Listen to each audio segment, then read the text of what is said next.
Audio Jungle.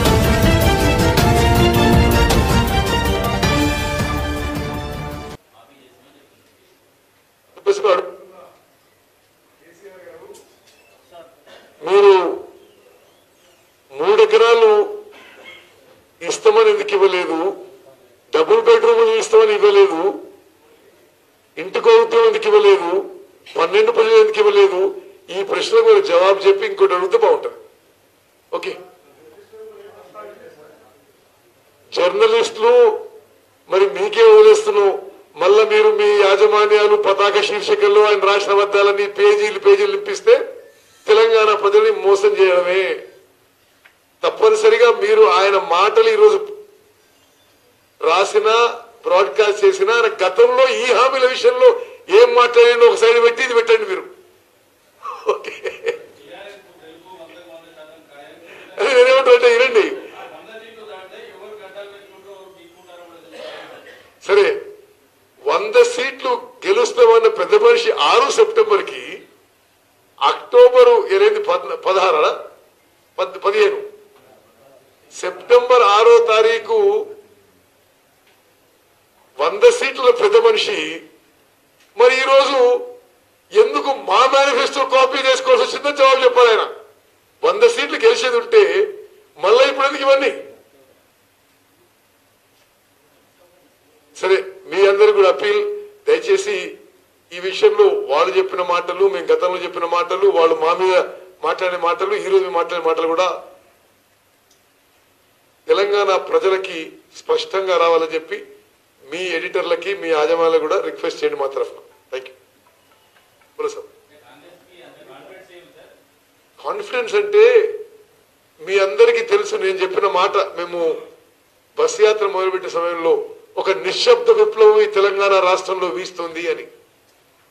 ఆ నిశ్శబ్ద విప్లవం ఇప్పుడు బహిరంగ విప్లవం అయిపోయింది. ఒక టోటల్ వేవ్ అయిపోయింది. ఇప్పుడు వాళ్ళ విషయం గమనించి దిద్దుబాటు చర్యలుగా మా మేనిఫెస్టో కాపీ చేసుకుంటారు. ఓకే, ఆపి జాకే లిఖనా है.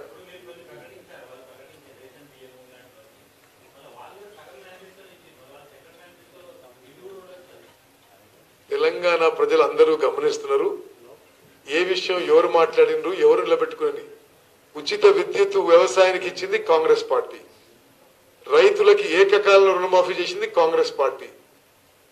ఎప్పుడైనా సరే జాతీయ స్థాయిలో కానీ రాష్ట్ర స్థాయిలో కాంగ్రెస్ పార్టీ రైతుల పక్షపాతి. అనగారిన వర్గాలు, దళితులు, గిరిజనులు, బీసీలు, ముస్లింలు, మేము వీరి ఇంట్రెస్ట్ ప్రకారమే పనిచేస్తాం మనం చేసుకుంటూ ముగించుకుంటాం. జై హింద్.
కామెంట్ చేయండి. ఎప్పటికప్పుడు మా వీడియోస్ చూడాలంటే సబ్స్క్రైబ్ చేసుకోండి.